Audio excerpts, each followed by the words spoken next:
Hello again, everyone. Edwin Learnard back once again. In this YouTube NFL segment, I'm going to be talking about, well, the NFL or National Football League in general, and I want to share my thoughts on it. Now, the National Football League, as many of you may know, has been around for many years, and you have a lot of NFL fanatics and people that are very enamored with pro football, and myself am one of them. And I think the main thing, what I like about football, that it's fairly fast-paced. I know some games may be like 7-3, but I like the league the way it is now with the proliferation of offense and passing. It's more of a passing league now, and that's why now I even like it much better than I did previously. The last 5 years or so have been really more strongly about passing than what we're ordinarily accustomed to seeing. The beauty of the NFL and in sports in general is that you have the unpredictability factor in it. On some games you might have a team that seems immensely superior on paper and that could somehow falter. A miraculous catch can make a difference. Many of you may have remembered David Tyree's catch in the Super Bowl against the Patriots in 2008. He had that hand-to-helmet catch. Many of you may have remembered the Immaculate Deception, which took place, I believe it was 2000. It was from the 1999-2000 season with the Titans defeating the Buffalo Bills. And that was when they kind of threw that lateral and at the end of the game and on a kickoff return and ran it in for a touchdown, and that was unbelievable. We can look at a lot of you may remember the Immaculate Reception, or some of you, because I think that was 1972, and that was by Franco Harris. It was on a deflection off of someone, and he wound up making a catch practically on his right on his foot, right by his toe, practically right before it hit the ground, and he managed to rumble into the end zone for a touchdown. Now, there are good things about sports and there's bad, and the bad is we've heard some reports that Roger Goodell, the commissioner of the NFL, may have been involved in destroying evidence connected with the New England Patriots Spygate. I don't know if there's irrefutable evidence that states he did. I believe he vehemently denied it, and obviously whether he did it or not, I'm not shocked that he denied it, of course. And the thing is, I think all sports, you're going to have some collusion that exists in it. Now, is there irrefutable evidence in all sports? Maybe not.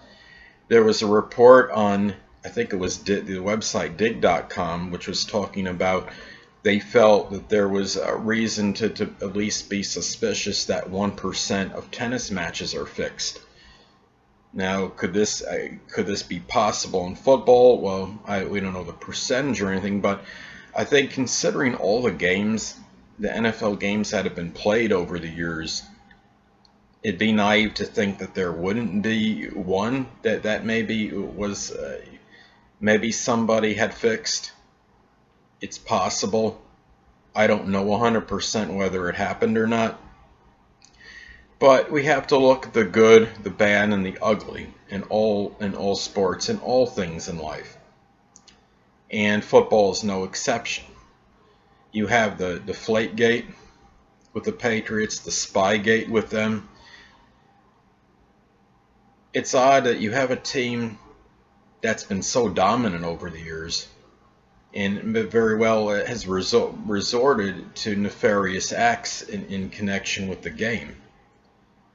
And it just really, when you see these things that are mind-boggling, because it does tarnish the image of a game. Now, the NFL, though, I mean, for all intents and purposes, is something that I really enjoy.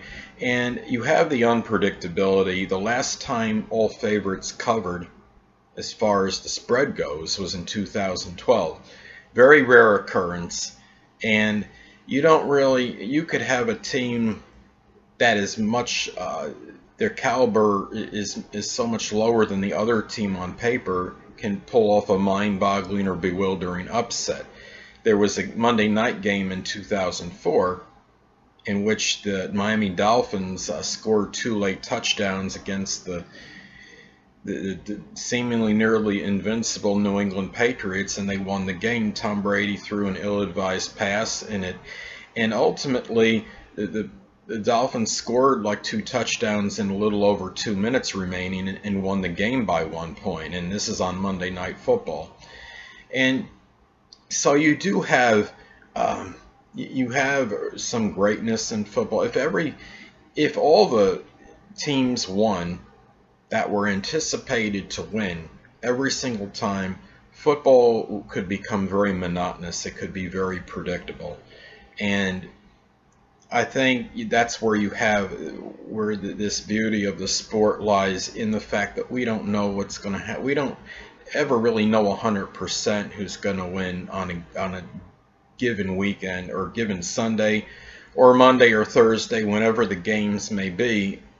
We just don't always know it. And what's interesting too is that you have teams that play each other, and even though you might have a vastly superior team on paper against someone, say in a divisional game, but because of the familiarity, the divisional rivalry, that team, the underdog, can often play that other team very competitively because of it, because they see each other 2 times a season. So that's something else I find interesting. Also, I mean, you look at teams in the Super Bowl. Okay, the last time a team won consecutive Super Bowls was 2004-05, was the New England Patriots. And we've had a different winner every time since then. The NFC South, up until last season, the NFC South division, never had the same team winning the division title in consecutive seasons until last season. The Carolina Panthers are going for an unprecedented 3rd consecutive division title this season. So it'll be interesting to see if they're actually going to get this or not. And I think it's just basically, when you see these acrobatic catches, unpredictable outcomes. You saw the catch, I believe it was, the name is not coming to me 100%. I think it's Odell Beckham, Giants receiver last season.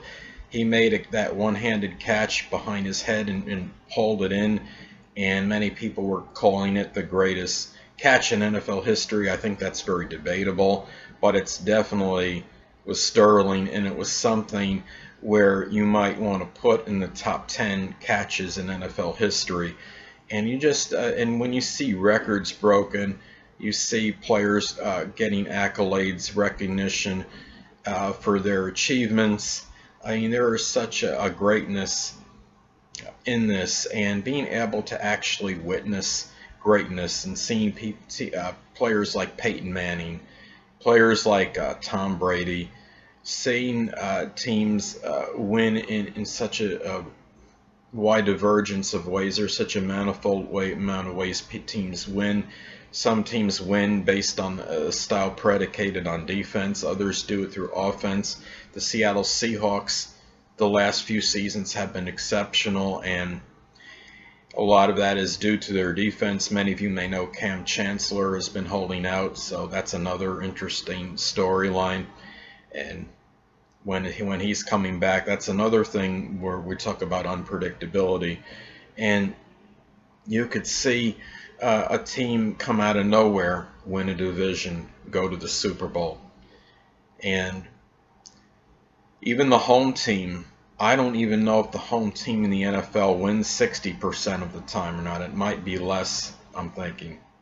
And I felt, I believe that as far as the last several seasons, it's under 60%, but you might want to check on that to verify. So those are some things that to consider when I look at the NFL and the National Football League.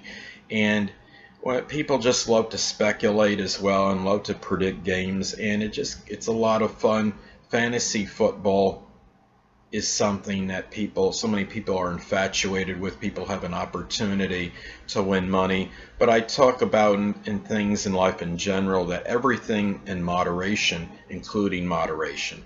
And it's not the best thing to become a compulsive gambler or go into the speculation and put all kinds of money on it, especially if you don't have it to really spare or to lose. And that's another thing.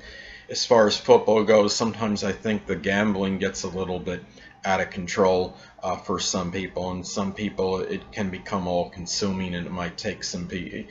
Well, I'm not saying it would take over someone's life or dominate them completely, but it can become something that if you get from things that you hear about with the people in the NFL and the money that could be lost is just like let's say people in the NFL, the fans, and you just don't want to become one of those stories where you lost all your money because you just had this unbridled passion for gambling.